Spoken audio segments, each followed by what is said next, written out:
Hello hello. जय हिंद दोस्तों। हमारे यूट्यूब चैनल में आपका बहुत बहुत स्वागत है।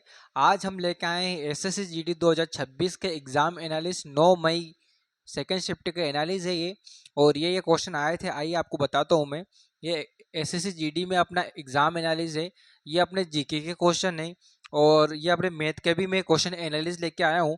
बारी बारी से अपन क्वेश्चन को डिस्कस करते हैं और क्या क्या आया है और क्या क्या टॉपिक आया है जाके, ताकि आपको आगे कोई एग्ज़ाम हो। 9 मई की सेकेंड शिफ्ट है। आपके अगर एग्ज़ाम हो और आप इस एनालिसिस को देखें और आप उसको परख कीजिए कि कहाँ कौन से टॉपिक से आपका क्या है क्वेश्चन आ रहे हैं। ठीक है दोस्तों, तो अपन शुरू करते हैं। क्या करते हैं, शुरू करते हैं ना।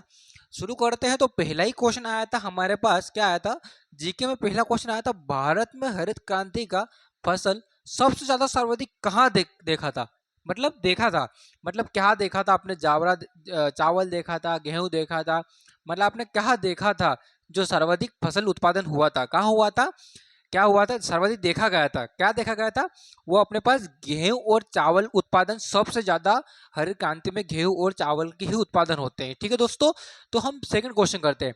जो अपने डीएसपी संविधान लिया गया है, किस देश से संविधान लिया गया। डीएसपी मतलब भारतीय निदेशक तत्व।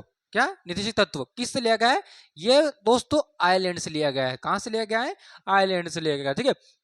फिर एक सेकंड क्वेश्चन आया था, चोल काल स्कूल के द्वारा जो दान की गई भूमि थी उसको हम क्या कहा जाता था। जो दान देते ना स्कूल में, जो चोल साम्राज्य में तो पहले था जो, तो उसमें जो अपन जो दान देते थे, भूमि जो दान करते थे, उसको कहा क्या कहा जाता था।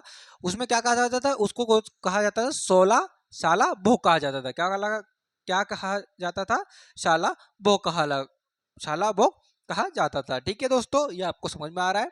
फिर एक क्वेश्चन आया था कि अर्थशास्त्र में व्यक्तिगत प्रयोजन आय अर्थ सही अर्थ क्या था। क्या अर्थ था व्यक्तिगत प्रयोज्य आय आय अर्थ, अर्थशास्त्र में क्या था व्यक्तिगत आय और प्रत्यक्ष कर। ये अपना सही आंसर हो जाएगा। ठीक है दोस्तों, हम आगे बढ़ते हैं। एक क्वेश्चन था, भारतीय जनगणना श्रमिकों को दो भागों में विभाजित किया गया था। वो दो भाग कौन से, क्या है दो भाग कौन से।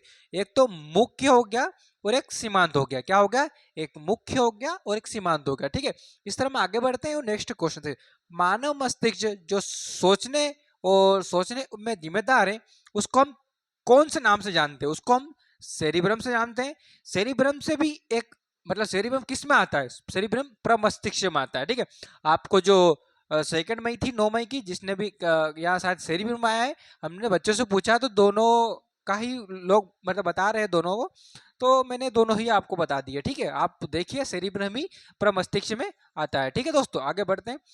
G20 शिखर सम्मेलन अध्यक्षा थीम। ऐसा क्वेश्चन था कि ये G20 की शिखर सम्मेलन अध्यक्षा थी, ये थीम, उसकी थीम क्या थी। ये शायद 2023 की थी। ठीक है ना, 2023 की थी। और उसकी थीम थी अपने पास, भारत वसुदेव कुटलम कुटुम्बकम था। ठीक है।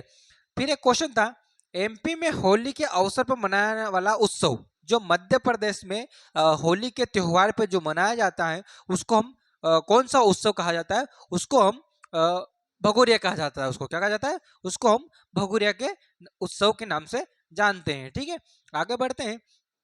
पीएच स्केल 7 से कम है। जो आपको बता दूं पीएच स्केल होती है, जैसे कि पीएच स्केल है, ये पीएच स्केल है। एक तो अम्लीय हो गया, ठीक है, यहाँ पर हो गया उदासीन, ठीक है, यहाँ हो गया शारी, यहाँ हो गया शारी। आपको बता दूं मैं, जो अम्लीय होते हैं वो 7 होते हैं, 7 से कम होते हैं, कम होते हैं। और जो उदासीन होते हैं वो 7 होते हैं, वो शारी होते हैं वो 7 से अधिक होते हैं। ठीक है दोस्तों, ये आपको पीएच मान की स्केल मैंने बता दी। ठीक है, ये पूरा होगा। आपको अगर नेक्स्ट तारीख को जो भी आपकी एग्जाम हो उसमें पूछ ले कि जो 7 से कम है उसको अम्लीय कहा जाता है, वो जो 7 पे होती है उसको हम उदासीन कहा जाता है, वो जो 7 से अधिक होता है उसको हम शारी कहते हैं। ठीक है दोस्तों, आगे बढ़ते हैं। ठीक है, 2000 जनगणना साक्षर माना गया। 2000 जनगणना के हिसाब से जो साक्षर होते थे उसको हम कितने वर्ष के थे, उसको हम कैसे मानते थे कि वो कितने वर्ष को मान सकते हैं कि वो साक्षर हैं।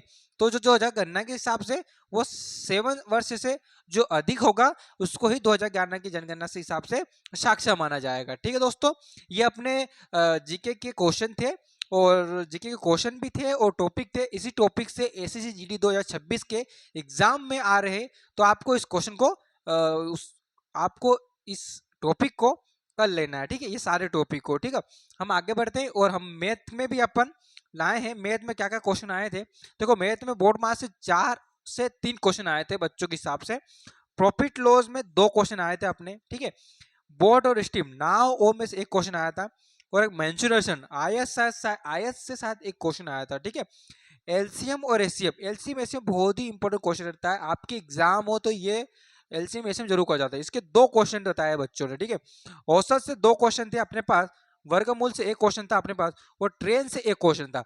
तो आपको बता दूं कि मैथ में तो ये जितने टॉपिक है यही बार बार दोहराएगा हो और यही कराएंगे, ठीक है। ये आपका मैथ का भी हो गया और जीके का हो गया। हम और कोशिश करेंगे कि हम रीजनिंग और हिंदी के भी एनालिसिस लाएं।